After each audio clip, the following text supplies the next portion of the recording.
gonna be fun.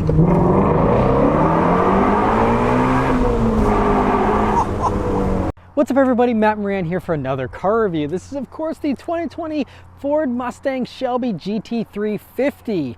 Huge thanks to Anish for providing me here with his GT350 to review for you guys today.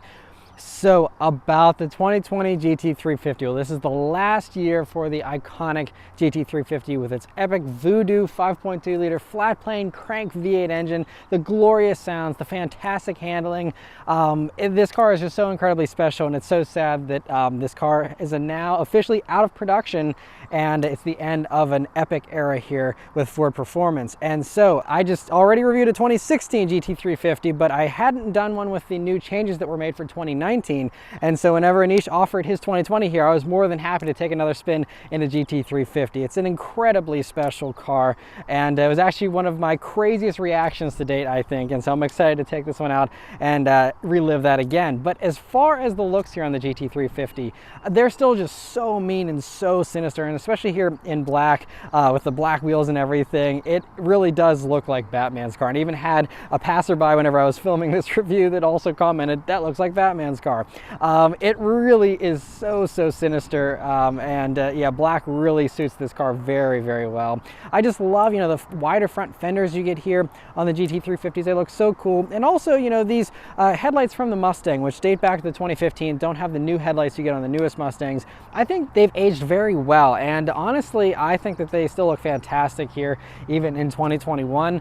You also, one little change you did get here for the 2019 and up GT350s is that they all got the GT350R grille, and so it's a smaller grille opening actually, so that actually provides better high-speed stability. And so that is one little change you get up front here. Another change you'll see is on the sides, you actually have slightly different wheels than before. They're also wrapped in unique tires now. So it used to be you get Pilot Super Sports, now they're the Pilot Sport Cup 2 tires, and actually it's even a Ford Performance special blend of that tire, and so much stickier tires than before, and that's one of the huge improvements that helps this vehicle to handle even better than a pre-2019 GT350, which already wasn't lacking in the handling department at all. So I'm very excited to take this around my favorite back roads and see how it handles. But yeah, you know, and you still have this awesome little fender vent here, the more sculpted hood on the GT350s, and going out back, another new thing you get here is a new spoiler.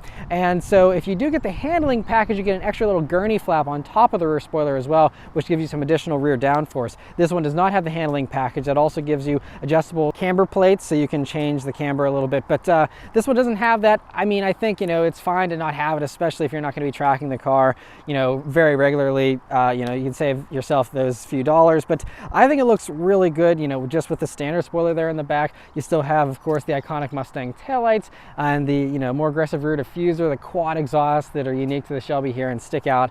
And yeah, it just all looks very good from every single angle, especially with that new spoiler, the way it hangs off the back of the trunk lid there a little bit more aggressively. Whenever you get down low in the back there, it really gives it a sweet look, and again, even exaggerates that Batman kind of vibe even more than on the earlier GT350s. But yeah, overall, it's just such an incredibly special car, and still looks fantastic. So as far as the interior of the GT350, I feel like most enthusiasts are pretty familiar with the S550 Mustang interior, so I'm not going to go into grave detail here. But for 2019, they made some nice improvements here to the interior. So you're actually now able to get a technology package, which gives you the B&O Play stereo, and so that was a nice upgrade that this one does have here. And then also you have the carbon fiber trim you can get, which this one has that as well. The only option this one doesn't have are the Recaro seats. This has the standard seats, which I think actually make a lot more sense, because that way you get heating and cooling and power memory seats here with these standard seats. The Recaros do hug you in very nicely. You sit a little bit lower, and they're sportier, but they're a little less comfortable. They're still very comfortable seats, but they're not quite as soft as these are. And you have no heating, no cooling, no power, no memory in the Recaros. So I personally prefer these seats. I made the same decision in my Bullet to go for the regular seats instead of the Recaros. And yeah, but still very great seats. And yeah, you see the unique steering wheel here you get in the GT350s with, you know, the adaptive dampers settings here on the steering wheel and your steering actual weight is available to control there on the wheel, and it's of course Alcantara wrapped. Nice little stripe at the top, and the darker metal accents you see all throughout the Shelbys here are something that sets them apart from a regular Mustang interior. You also have the gauge pack up here, which always looks cool. And then of course this unique shifter for the Tremec 3160 manual transmission here, which just feels really great to use, and I'll talk more about that once we hit the road. So overall, you know, just still a very functional, very easy to use interior. You know, lots of good little storage spaces, very comfortable, very easy to see out of. Even has a usable back seat. As you can see, the owner even has a car seat back there for his daughter. So, you know, that just shows how, you know, usable this interior is. Trunk space is also, you know, pretty good for a coupe of this size. Not a huge trunk or anything, but, you know, totally works for a couple people's stuff. So, I mean, I've lived with this Mustang interior now for almost 7 years. It's a very comfortable place, great to daily drive, and yeah, just really nice to look at too. But yeah, so let's start up and go for a drive. The GT350 here does have a unique key, which is awesome. I really love, you know, having the Cobra Snake there on it, and then just some buttons on the back, which are a little bit of a darker metal, I think, than what you got on a regular Mustang key. So really like this key. I'm glad they made it unique. But yeah, so of course it is keyless access, keyless entry, and push button start here. So you just leave the key in your pocket, hit the engine start button, and that Voodoo engine roars to life.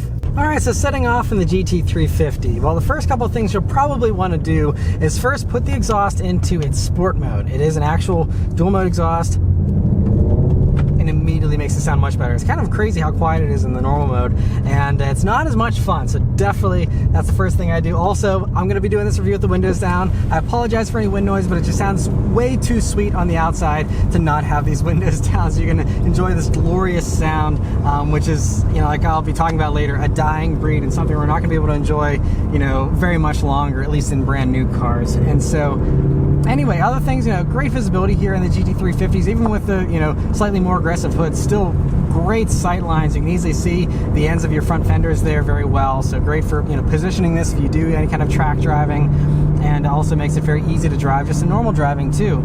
But I mean, even I'm just in first gear at, you know, very low RPMs, and that engine just dominates this experience. But other things that are really jumping out at me, even from my previous GT350 review that I'm now remembering, is just how precise the steering is. They even improved the steering again here for 2019, and so this 2020 has that as well, where you actually feel, they supposedly you have better feel than the previous, you know, pre-2019 GT350, but even aside from that, just, I mean, the amount of differences between this and a regular Mustang, like my Bullet, which I drive, you know, pretty often, I mean, you feel so much more through the steering here. It's kind of funny going over my familiar roads. I'm like, oh yeah, there's a little undulation or a little crack there that I usually don't ever feel in most other cars, but in this you feel all those little details, and it gives you so much more information than most other vehicles. Another thing that's wildly different from other Mustangs is the clutch pedal. So it is like a perfect feeling clutch. It's very easy to, you know, figure out where the grab point is, very easy to be smooth with it, and very easy to rev match your downshifts, all that stuff. And that's something I cannot say for any other version of the Mustang. Even my Bullet, it's very tricky to be smooth with the clutch in the Bullet. It has this weird spring that feels weird. Thankfully, the Shelby somehow avoided all that. And so, hands down, the pedals feel so much better here in the GT350, especially that clutch in particular. The shifter also feels fantastic, but we're not sampling that too much yet here in first gear. But and also, when you're going down hills, it crackles and pops like constantly too. It sounds so good.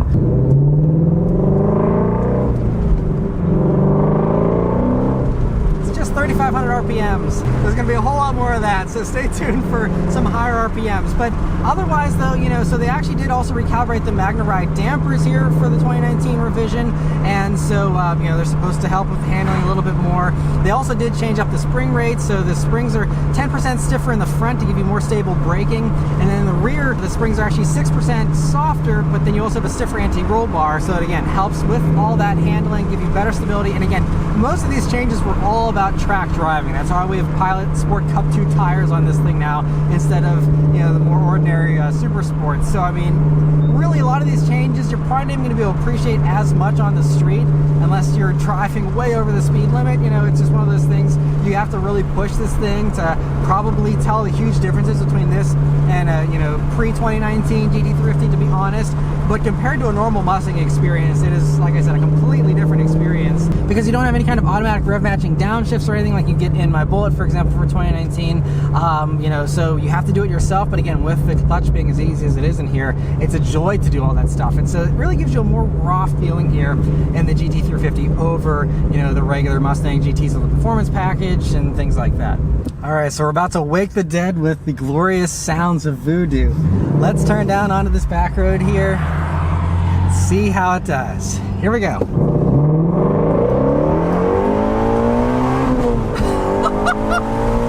Oh man, yeah, this thing, I couldn't even redline second gear because it's just such a high redline and the gearing is so tall in this thing. But man, I forgot how exhilarating that is. Yeah, so the Voodoo 5.2 liter flat plane crank V8 engine does 526 horsepower, 429 pound-feet of torque, and with these stickier tires, you're actually able to do a 4-second 0 to 60 time flat now. It used to be like 4.1 or 4.2. So a little bit faster, just thanks to those tires.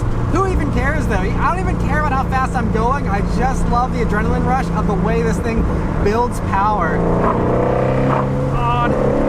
Sounds so good, but man, oh man, I'm so glad I have these massive Brembo brakes to help slow me down. And for 2019 here, they are actually a little bit better with their stopping force, so they're retuned to, you know, work better with these new tires. And also they got rid of the cross-drilled rotors, so now they're solid rotors, but they do help you to have a little bit of better clamping force. And so that's a nice little improvement there. Not that this needed any bigger brakes, but it's nice that they've included that in the upgrades as well. But really, you know, you don't have to redline this thing to really enjoy it, you know. I mean, obviously if you want to enjoy it to the fullest, by all means, but you know, even just those glorious sounds at the lower RPMs are really a lot of fun too. But I do wish that they would have made the gearing shorter in the GT350. And honestly, it's a complaint my Bullet I have with is that as well. But I mean, the gearing's even a little bit taller, and so, you know, redlining even second puts you well into highway speeds, and it just, I wish, you know, you could wring out this engine more and wring out this gearbox more with some slightly shorter gearing. Now you can modify that if you want, but you know, from the factory it just means that you know, that red line is a little bit out of reach unless you want to just sit in first gear all the time. But anyway, I'm going to put the dampers into their sport mode, coming up some corners that I always take, and diving in. Yeah, this thing, it's a scalpel. It just feels so good. Oh yeah, and man, it sounds so good up against that wall. But yeah, I mean, this just, it handles fantastic. Like I said, they improved the steering feel. I didn't have any complaints with it previously in the GT350, but I mean, it just stays stuck so well, especially now on these new tires, which by the way are 295 in the front, 305s in the rear. So I mean, very aggressive tires. And like I said, it's even beyond a regular Cup 2 because you have that Ford Performance tuning to the tire even as well. And yeah, but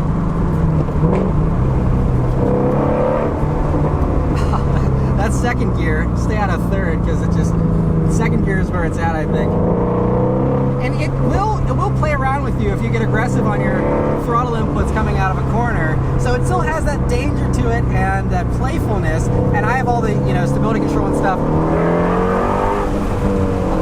in its regular settings, but oh man. Yeah, this is a car though, if I owned a GT350, I would have to track it because, you know, I would want to experience that red line way more often than every once in a while when I feel like speeding like crazy. And this car just, you can tell it is just so set up for the track. It's just begging you to push it more and more.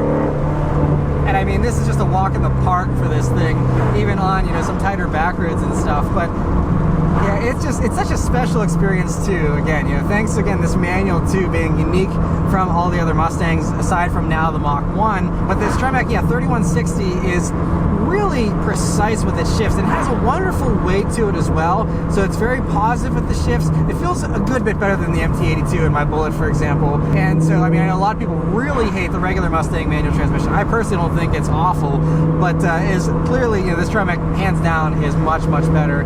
And you know, it's one of the huge perks of upgrading to the Shelby, in addition to the, you know, epic engine and the cooler looks and all that kind of stuff, and the better handling and all that. But yeah, I mean, so the MagneRide suspension has been retuned as well. I personally, can't tell a difference. It has been several years since I drove a regular GT350, but what I will say is that, it does feel a nice bit lighter than the GT500 I just took around those corners last summer. That obviously is a lot heavier with the supercharger on it, and all the extra cooling and all that, extra stuff that it has to be beefed up in order to handle that extra monstrous power of that thing. But it's also kind of impressive, while I am comparing it to the GT500, how the track pack GT500 that I reviewed around those same corners actually felt just as flat, if not even slightly more flat than this, which goes to show just how impressive of a job they did on the GT500, that it actually feels, just as sharp, or maybe even a little bit sharper than the lighter GT350 here. And another acceleration.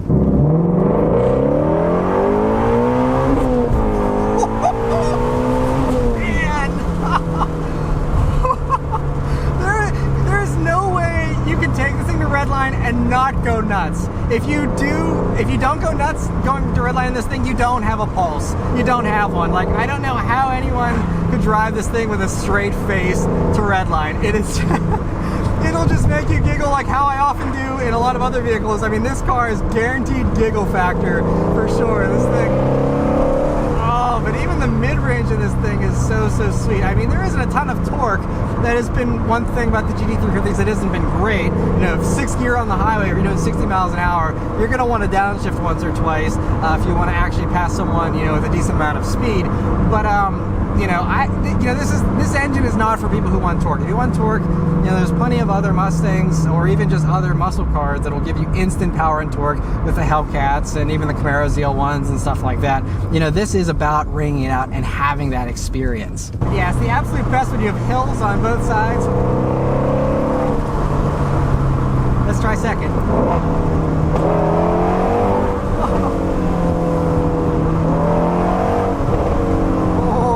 Crackles and pops.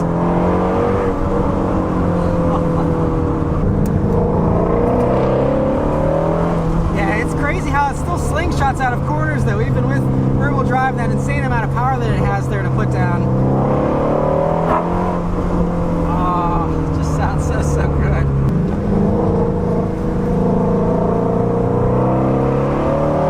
Yeah, it does shift around though. I really love how much this thing likes to move around. It does kind of keep you on your toes, and again adds that raw, rewarding driving experience. And now we've got up to traffic, which really is a wet blanket for this car, because again, especially when you're behind traffic, it really just goads you to want to go faster and faster, and you can't do it.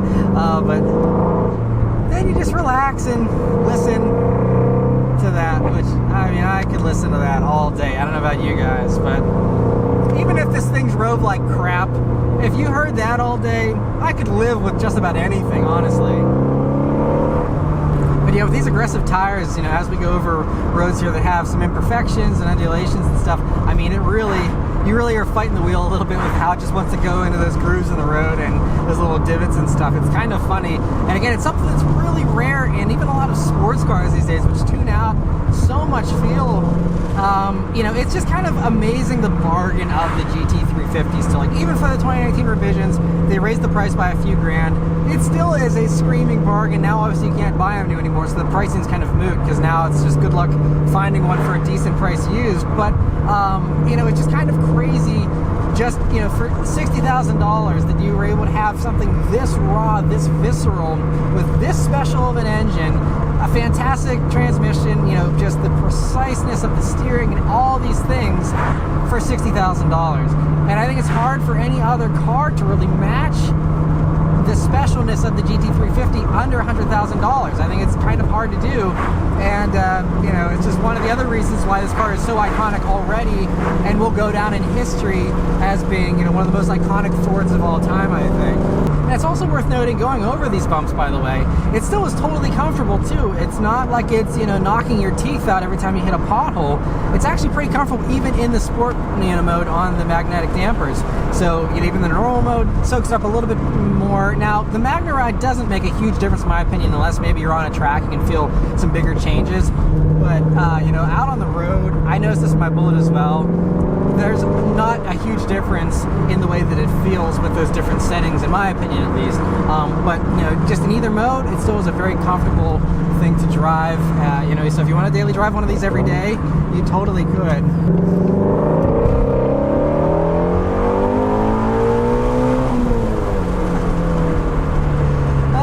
At least you have these fantastic brakes to haul you down the second you're going too fast. But by the way, now we're on the highway. Still sounds fantastic even with the windows up. But yeah, these brakes, not only do they just stop you really quickly, but they feel so good too. It's another very natural feeling thing.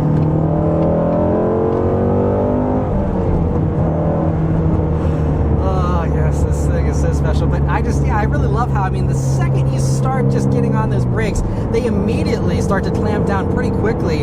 It's not so rough that you have to be really delicate with your inputs or anything. It just, you know, it feels very eager and reassuring with these big brakes. And so it's another thing I really love about this car. If you don't care about fuel economy, you can just leave it in fifth the whole time on the highway. Then you're sitting at 3,000 RPMs and you have plenty of passing power. But yeah, out on the highway here, it's also a great cruiser. The owner of this car actually did a road trip from Kansas City to New York City in the vehicle whenever he picked it up. And so, I mean, you know, that just goes to show you can drive these things cross country, even a Shelby, and, you know, have a great experience and, you know, have very good comfort as well, again, with these seats and the stereo and all those types of things. Also with that technology package, you get blind spot monitoring, which is a nice thing to have in the Shelbys here. And honestly, out here on the highway, it's just as refined as any other Mustang. I mean, you know, you don't really get much wind noise or road noise, even with these really aggressive tires. We're going over a bridge now. That's as loud as it gets. It's honestly pretty refined, again, for this segment of vehicle and stuff. Not really important things for most GT350 owners and buyers, I'm sure, but just another impressive thing nonetheless. The only potential downside with this engine is that some owners do report that, you know, they can have some issues with this engine. It can be a little more temperamental. Now, it's not all of them, it's not even most of them. You know, so I mean, some people have said, you know, you have to, like, some have even, I've seen, been adding oil every 1,000 miles to these engines. They do like to consume oil sometimes. It just depends on which engine you get. But that's just the only thing to, you know, keep in mind, is they are a little more temperamental.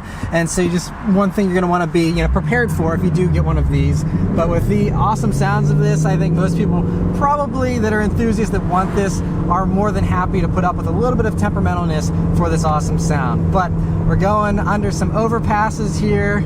This is going to be fun.